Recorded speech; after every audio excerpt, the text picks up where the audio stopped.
Le Puy du Fou, rattrapé par la légende. Les anciens parlaient d'un bourg disparu au XVIe siècle. Il a été retrouvé.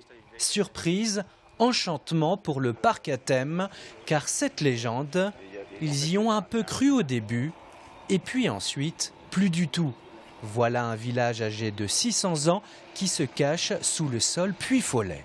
Cette légende, elle raconte qu'il y a eu ici un bourg, le bourg Bérard, mais ce bourg du XIVe siècle est d'autant plus extraordinaire ici sur ce site que généralement les bourgs médiévaux sont situés sous les bourgs actuels dans les communes de France et que c'est donc rarissime de trouver un bourg de cette époque, XIVe, XVe siècle, qui tout à coup surgisse en plein milieu d'un champ.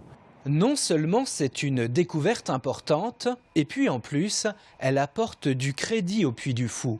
Ce bourg, constitué principalement d'une grande maison, est un clin d'œil de l'histoire pour le parc historique. Vous pouvez imaginer un grand bâtiment en L, avec deux annexes ajoutées.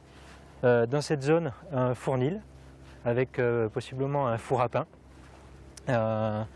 Par ici, vous avez l'entrée, avec un niveau d'allée ainsi que des drains.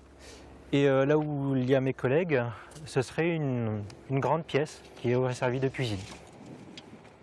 L'équipe archéologique étudie ici l'empilement qui s'est succédé dans le temps. On sait que la maison comportait un étage. Non, sur l'accent qui est en dessous. Chaque pièce va être vidée. Et on va enregistrer chaque couche, noter les relations par rapport aux couches qui sont au-dessus et en dessous, pour arriver à comprendre la logique d'empilement, les différents aménagements qui ont été effectués, et prélever le mobilier qui va nous permettre de dater chaque couche. Un peu plus loin, on mesure les fossés autour de la partie agricole du village. 9 cm au-dessus. Comment le Puy du Fou va-t-il valoriser cette découverte extraordinaire? Bien sûr, on a quelques idées, mais comme toujours au Puy du Fou, il faut que la manière de présenter les choses soit vivante et évidemment avec l'utilisation de technologies ultramodernes qui permettent de donner à la présentation de l'histoire une figure moderne. Pour découvrir de vos propres yeux le bourg de Bérard, rendez-vous en 2016.